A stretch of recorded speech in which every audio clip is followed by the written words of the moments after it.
Welcome to another episode of English Journey, where we solve the mysteries that keep you stuck in your English learning adventure. And today I want to talk about something that frustrates millions of English learners around the world. And maybe you're one of them right now listening to my voice, understanding every single word I'm saying, but when someone asks you a simple question in English, your mind goes completely blank and the words just won't come out of your mouth, and you start sweating and your heart races and you feel like all those years of studying English have been completely wasted. But here's the thing that's going to blow your mind today. None of that studying was wasted, and I'm going to prove it to you in the next 40 minutes, because what I'm about to share with you is the real reason why you can understand English perfectly but struggle to speak it. And more importantly, I'm going to give you the exact system that my students use to break through this barrier and start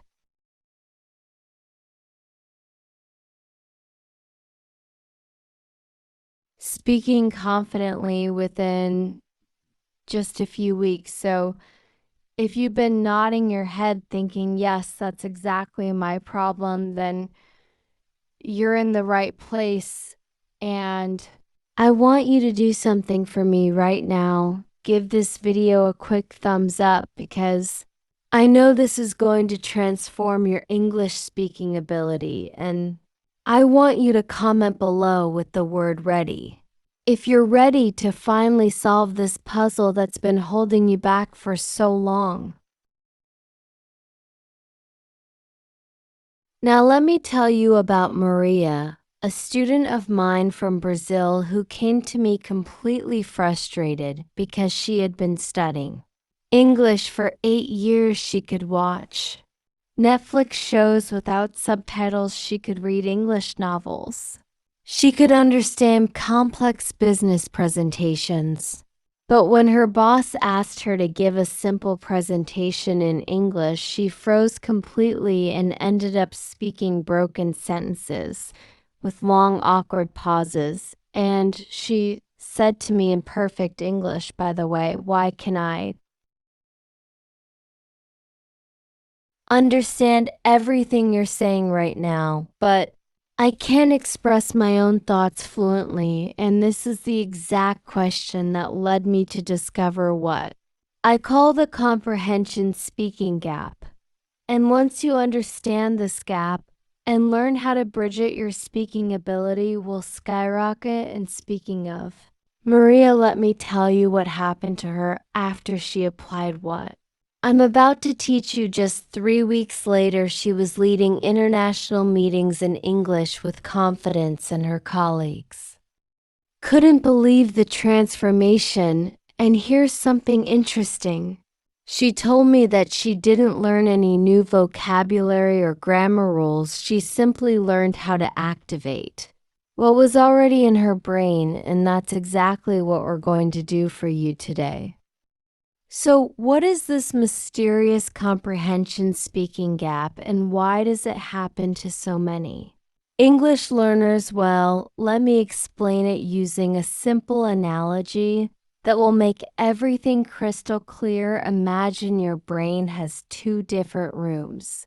The first room is your passive English room. This is where you store all the English you can understand when you hear it or read it. It's like a huge library filled with thousands of books. But here's the catch: all these books are locked away on high shelves, and you can see them, you can recognize them when someone points them out to you, but you can't easily reach them when you need them. And then there's your active English room. This room is much smaller, and it contains only the English words and phrases that you can use spontaneously when you're speaking. And for most English learners, this active room is tiny compared to their passive room. They might have thousands of words in their passive room, but only a few hundred words in their active room. And this might Friend is why you understand English but can't speak it fluently. Your passive vocabulary is huge, but you're active. Vocabulary is small, and the bridge between these two rooms is weak or sometimes completely missing.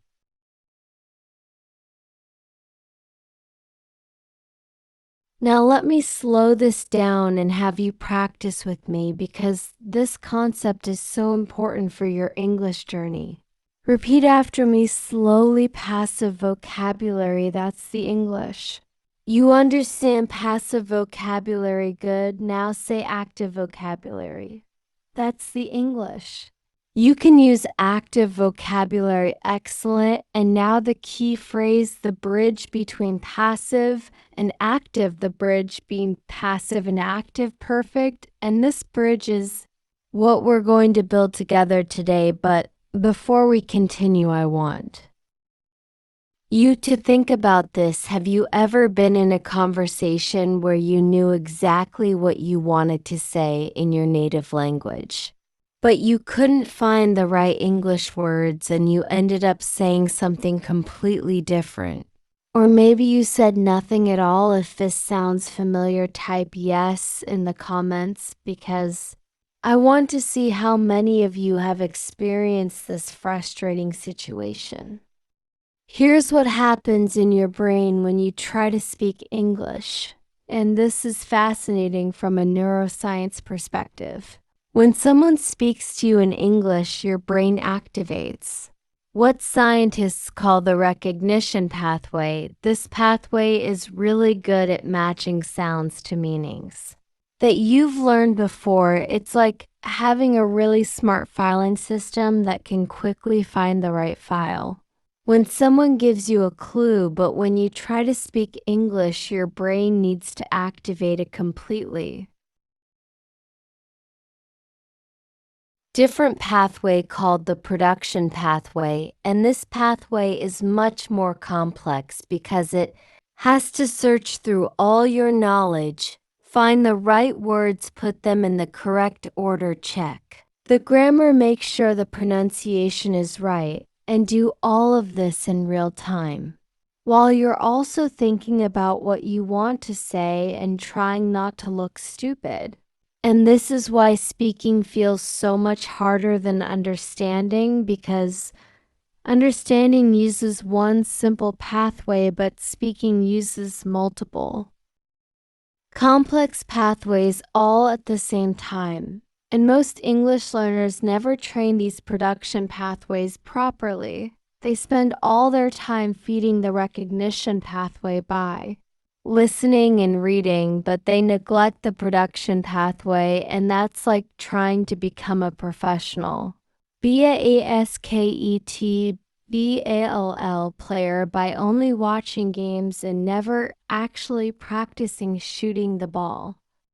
Let me give you a perfect example of this. Imagine you're listening to an English podcast right now and you hear the phrase, "I'm really looking forward to seeing you," and immediately your brain recognizes this phrase and understands that it means someone is excited about meeting someone else. Recognition pathway working perfectly. But now imagine you're at the airport and you want to express that same feeling to someone you're about to meet. Suddenly, your production pathway struggles. You might say, "I am very happy to see you," or "I want to see you very much," which aren't wrong, but they're not as natural as the phrase you easily understood just minutes before. And this happens because recognition only requires matching sounds to meanings, but production requires creating something from scratch, using all the pieces of language, and putting them together correctly and fluently. And here's where it gets really interesting. Most traditional English courses focus almost entirely on feeding your recognition pathway. They teach you to understand grammar rules, recognize vocabulary, memorize phrases, but they give you very little practice with your production pathway. And this creates what I call the English learning trap where you keep getting better at understanding, but your speaking ability stays stuck at the same level.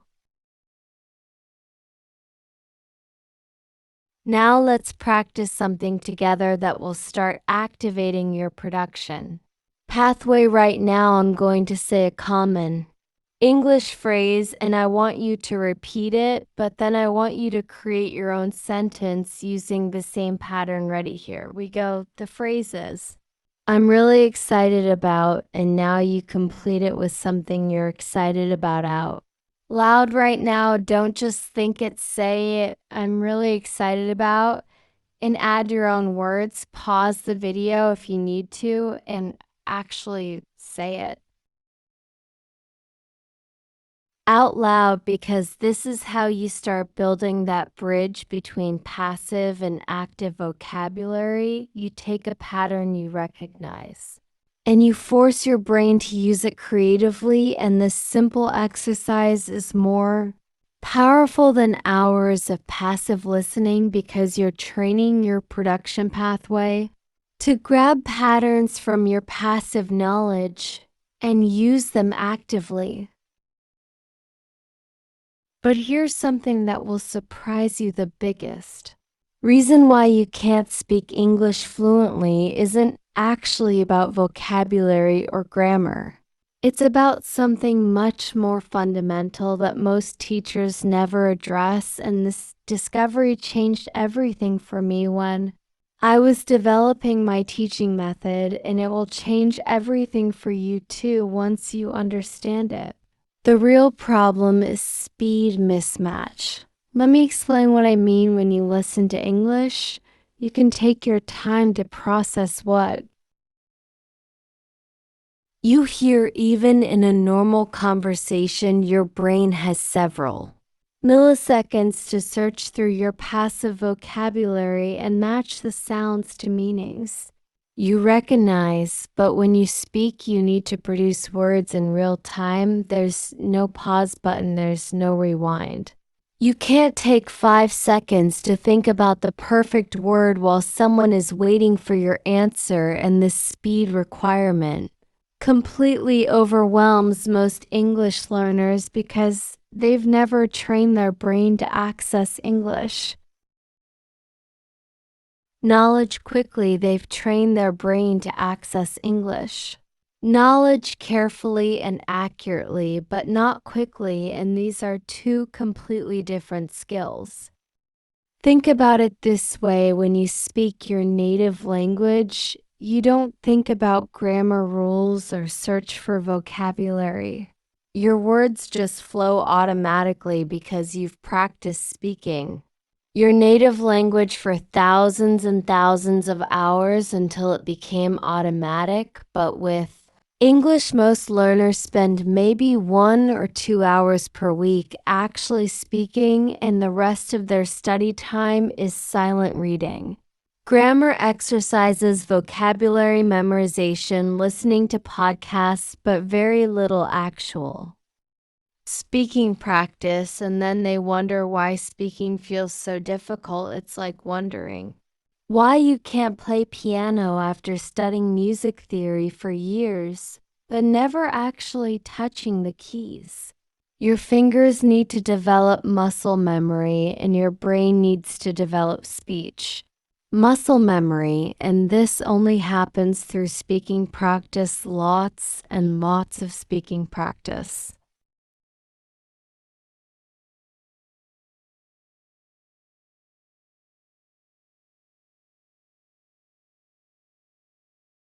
And here's another crucial point that most people miss: when you understand English, you're working with complete information. Someone gives you a full sentence with context, with intonation, with gestures, maybe with visual cues, and your job is just to decode what they mean. But when you speak, you're starting with zero information. You have an idea in your head, and you need to convert that idea into English words with correct grammar, with natural pronunciation, with appropriate tone, and you need to do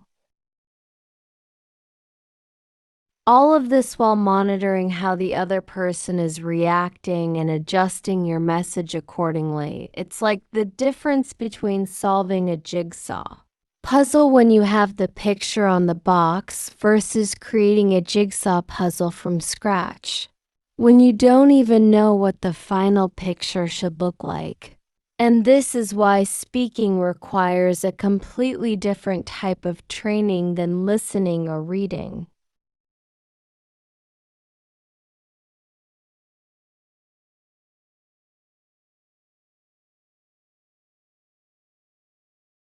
Now I want to share with you the exact method that I use with my students to bridge this gap and transform their speaking ability. And I call it the activation method, and it's based on 5 key principles that will revolutionize how you approach English learning. And if you're finding this helpful so far, please hit that like button because it really helps more English learners discover this content, and it tells me that you want more videos like this one, and I promise the next 20 minutes are going to give you practical techniques that you can start using immediately to activate your passive English knowledge. The first principle of the activation method is called phrase mining, and this is completely different from traditional vocabulary learning. Instead of learning individual words, you're going to mine complete phrases from your passive knowledge and train your brain to produce them automatically. Let me show you exactly how this works. Think about the last English movie or TV show you watched. I bet you understood most of the dialogue right now. Here's what most people do. They watch the show, they understand it, they feel good about their English level, and then they move on to the next episode. But here's what you should do. Instead, choose one scene from that show and watch it again. But this time, you're not watching for entertainment, you're mining for phrases. Listen for complete phrases that characters use and write them down, not individual words, but complete phrases like, I can't believe you said that, or this is exactly what I was looking for, or I'm sorry I didn't catch that. Now here's the key part. You're going to practice saying these phrases out loud until they become automatic. And when I say automatic, I mean you can say them without thinking, just like you say hello or thank you in your native language. Let me demonstrate this with you right now. I'm going to say a common English phrase 3 times, and I want you to repeat it after me, each time trying to match my rhythm and intonation. Ready? Here we go. I completely understand what you mean. I completely understand what you mean. I completely understand what you mean. Now you try it. Say it 3 times out loud right now. I completely understand what you mean. Good. And now let's practice using this phrase in different situations. Imagine someone is explaining a complicated problem to you. What would you say? I completely understand what you mean. Perfect. Imagine someone is telling you about their frustration at work. I completely understand what you mean. Excellent. You see what we just did? We took a phrase from your passive vocabulary and we practiced it until your production pathway can access it quickly and automatically. And this is phrase mining. You're not learning new vocabulary, you're activating vocabulary you already have. The second principle is called shadowing with intention, and this goes far beyond traditional shadowing techniques. Most people think shadowing means just repeating what they hear, but that's like trying to learn to drive by just turning the steering wheel without understanding where you're going. Effective shadowing requires intention. You need to shadow with specific goals. And here's how you do it. Choose a short, English audio may be a news report or a podcast segment that's about 2 to 3 minutes long, and listen to it first until you understand the main ideas. Then you're going to shadow it, but with 3 different intentions. First, shadow for pronunciation focus. Only on making your voice sound like the speaker. Don't worry about meaning, just focus on copying the sounds. The rhythm, the intonation. Second, shadow for fluency. Focus on keeping up with the speaker. Even if your pronunciation isn't perfect, your goal is to maintain the speed and flow of natural English. And third, shadow for expression. Focus on conveying the emotion and attitude behind the words. If the speaker sounds excited, you sound excited. If they sound serious, you sound serious. And this 3-layer shadowing approach trains your production pathway to handle multiple aspects of speaking simultaneously, just like real conversations require. Let's practice this right now. I'm going to say a sentence with strong emotion, and I want you to shadow not just my words, but also my feeling. Here we go. I'm absolutely thrilled about this opportunity, and I can't wait to get started. Now you try it and really put emotion into your voice. I am absolutely thrilled about this opportunity, and I can't wait to get started. Excellent. Did you feel how adding emotion made the phrase more memorable and more natural? That's the power of shadowing with intention. You're not just copying words, you're copying the complete communication package, and this trains your brain to speak English with natural expression, not just correct grammar. The third principle is called speed bridging, and this addresses the speed mismatch problem. I mentioned earlier, most English learners practice speaking at a very slow, careful pace. But real conversations happen at normal speed or even fast speed. So there's a huge gap between practice speed and real-world speed and speed. Bridging closes this gap. Here's how it works. You take a phrase or sentence that you can say slowly and correctly, and then you practice saying it at 3 different speeds: slow speed, normal speed, and fast speed, and you don't move to the next speed until you can say it perfectly at the current speed. Let me demonstrate with a simple sentence. The weather is absolutely beautiful today. Let's start slow. The weather is absolutely beautiful today.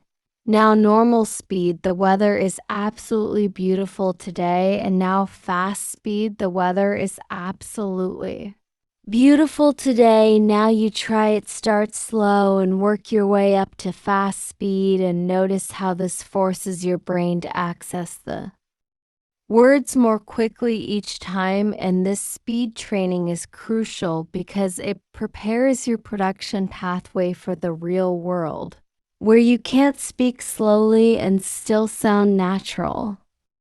And here's something fascinating about speed bridging. When you practice speaking faster than normal conversation speed, normal speed starts to feel easy and comfortable. It's like training for a marathon by running uphill when you finally run on flat ground. It feels effortless, and this is why my students often tell me that after practicing speed bridging, English conversations feel slower and more manageable because their brain has been trained to process and produce English at high speed. So normal speed conversations become relaxing instead of stressful. The fourth principle is called error embracing, and this might be the most important mindset shift you'll ever make in your English learning journey. Most English learners are terrified of making mistakes. They want to speak perfectly from day one, and this fear of errors actually prevents them from developing fluency because they speak so carefully and so slowly that they never develop natural speech patterns. But here's what fluent speakers know: making mistakes is not the enemy of fluency. Perfectionism is the enemy of fluency. When you try to speak perfectly, you activate your brain's monitoring system, which slows down your speech production and makes you sound robotic and unnatural. But when you embrace errors and focus on communication over perfection, your brain relaxes and your natural speech patterns can emerge. Let me tell you about another student of mine named Carlos from Mexico who was obsessed with speaking perfect English. He would stop mid-sentence to correct himself. He would speak so slowly that conversations became awkward, and he was always apologizing for his English, even though his English was quite good. But Carlos was stuck in perfectionist mode and it was destroying his confidence. Then I taught him error embracing and everything changed. I told him, for the next week, I want you to make at least 10 mistakes every time you speak English, and I want you to keep talking even when you make mistakes. And something magical happened when Carlos stopped trying to be perfect and started focusing on communication. His fluency improved dramatically because his brain was no longer wasting energy on constant self-monitoring. Instead, it could focus on producing speech naturally and fluently, and within a month, Carlos was speaking with confidence and natural rhythm. And yes, he still made mistakes, but now they didn't stop him. They were just part of his natural English flow. Now let's practice error embracing together. I'm going to give you a topic and I want you to speak about it for 1 minute out loud. And here's the challenge.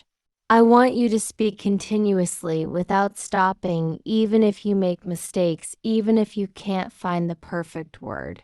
Just keep talking and use whatever English you have. The topic is describe your perfect weekend. Ready, go and speak for 1 minute right now. Don't worry about being perfect. Just communicate your ideas and keep the words flowing. And if you actually did that exercise, congratulations, you just practiced error embracing. And you probably noticed that when you stopped worrying about perfection, your English flowed more naturally. And this is the secret that fluent speakers know: fluency comes from flow, not from perfection. The fifth and final principle is called context switching, and this is the advanced technique that transforms good English speakers into confident English speakers. Most English learners practice English in comfortable, predictable situations. They practice greetings, they practice ordering food, they practice talking about their hobbies. But real-life English happens in unpredictable contexts, with unexpected topics, with different types of people and various emotional states. And if you only practice English in comfortable contexts, you'll struggle when you face challenging or unexpected situations. But context switching prepares you for real-world English by practicing the same language patterns in multiple different contexts. Here's how context switching works. Let's take a simple phrase like, I think you're right. Now, most people would practice this phrase in one context, maybe agreeing with someone's opinion, but context switching means practicing the same phrase in multiple contexts. Formal business meeting, I think you're right. Casual conversation with friends, I think you're right. Disagreeing politely while still being respectful, I think you're right. But have you considered romantic conversation? I think you're right. You always know exactly what to say. Emergency situation, Where you need to agree quickly, I think you're right, let's do it, and each context requires slightly different intonation, slightly different emphasis, slightly different emotional tone, but the basic phrase remains the same, and this trains your brain to use English flexibly and naturally in any situation, instead of just memorizing scripted responses. Let's practice context switching right now. I'm going to give you a simple phrase and I want you to say it in 3 different ways. The phrase is "that's a great idea." First, say it like you're in a business meeting, formal and professional. That's a great idea. Now say it like you're talking to your best friend, casual and enthusiastic. That's a great idea. And finally, say it like you're surprised and excited. That's a great idea. Excellent. Did you notice how the same words convey completely different feelings depending on how you said them? This is the power of context switching. You learn to use English, not just correctly, but appropriately for any situation.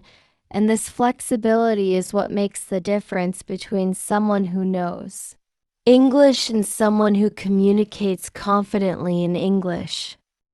Now I want to put all 5 principles together and show you how they work as a complete system, because each principle supports and strengthens the others, and when you combine them, the results are truly remarkable. Let's take a real example. Imagine you're watching an English news report and you hear the phrase "experts believe that this trend will continue for several months ahead." First, you use phrase mining to identify this as a useful phrase for expressing opinions about future trends. Then you practice it with shadowing with intention, focusing on the professional news anchor tone. Then you use speed bridging to practice saying it at slow, normal, and fast speeds. Then you apply error embracing by using this phrase in conversation, even if you're not 100% sure about the grammar. And finally, you use context switching to practice this phrase in different situations. Business presentation experts believe that this trend will continue for several months ahead. Casual conversation. Experts believe that this trend will continue for several months ahead. Academic discussion. Experts believe that this trend will continue for several months ahead, and by the time you've worked through all 5 principles, this phrase has moved from your passive vocabulary to your active vocabulary, and you can use it confidently and naturally in any situation. But here's where it gets really exciting, and I want you to pay close attention to this, because this is the breakthrough moment that changes everything for my students. When you consistently apply these 5 principles, something incredible happens in your brain. You start to develop what I call English automaticity. This means that English production becomes as automatic as your native language. You stop translating in your head, you stop searching for words, you stop worrying about grammar, because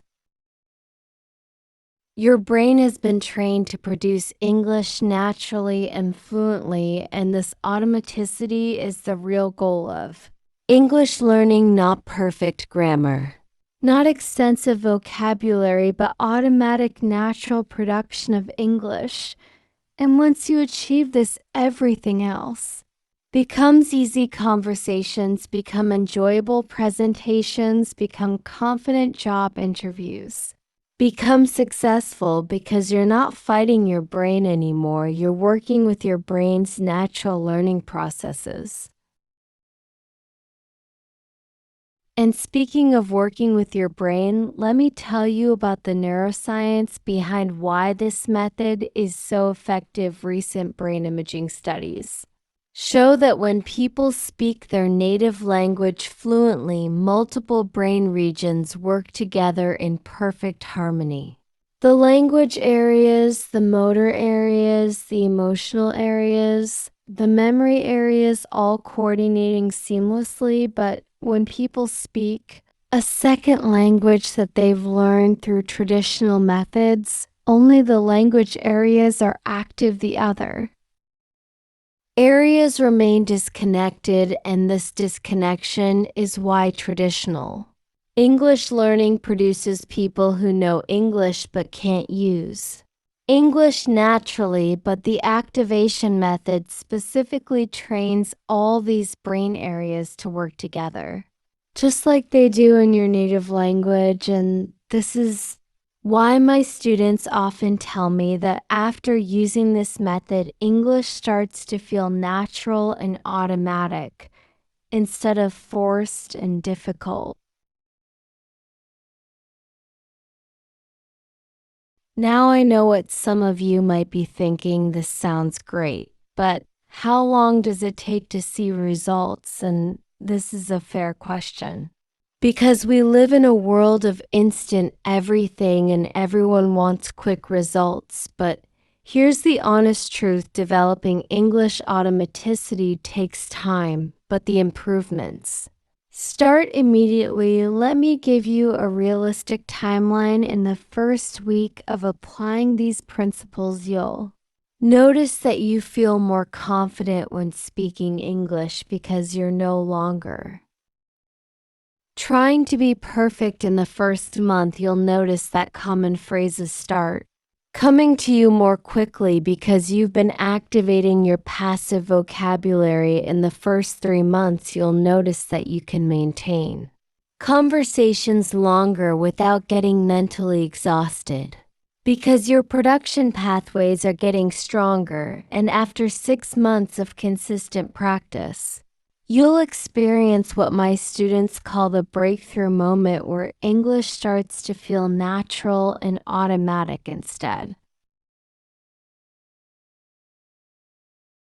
of effortful and stressful. And this timeline assumes practicing these techniques for just 30 minutes per day, not hours and hours of study, just focused, deliberate practice for 30 minutes daily. But here's the most important thing. I can tell you about this entire process. The journey of transforming your English speaking ability is not just about learning a language. It's about developing confidence. It's about expanding your opportunities. It's about connecting with people from different cultures. It's about expressing your true personality in English instead of a limited version of yourself. And every single person who has ever become fluent in English has gone through this same transformation, from understanding but not speaking to speaking confidently and naturally. And you can do this too because you already have everything you need. The vocabulary is already in your head. The grammar knowledge is already there. The only thing missing is the bridge between passive and active. And now you have the blueprint for building that bridge. And if you've made it this far in the video, I want you to know that you're serious about improving your English, and that commitment is the most important ingredient for success. So here's what I want you to do right now. First, give this video a thumbs up if it's helped you understand why you can understand English but struggle to speak it because your engagement helps YouTube show this content to other English learners who need to hear this message. Second, write a comment telling me which of the 5 principles: phrase mining, shadowing with intention, speed, bridging error, embracing, or context switching resonates most with you and why. Because I read every single comment and I use your feedback to create even more helpful content. And third, if you want to continue this journey with me, hit that subscribe button and ring the notification bell, because I post new English learning videos every week with practical techniques and strategies that will accelerate your progress, and I promise that. Every video will give you actionable tools that you can use immediately to improve your English speaking ability. Remember, the gap between understanding English and speaking English is not about intelligence, it's not about talent, it's not about age, it's simply about training the right mental pathways. And now you know exactly how to do that. Your passive vocabulary is like a gold mine full of treasure. But you need the right tools to extract that treasure and transform it into confident, natural English speaking ability. And those tools are the 5 principles I've shared with you today. So start with just one. Principle: choose the one that excites you most and practice it for 15 minutes today, because the journey of 1,000 miles begins with a single step, and your journey to English fluency begins with activating the knowledge you already have. Thank you for joining me on English Journey today, and I'll see you in the next video where we'll dive even deeper into advanced English speaking techniques that will take your communication skills to the next level. Until then, keep practicing, keep improving, and remember, you're not starting from zero, you're starting from a place of vast passive knowledge, and now you know how to activate it.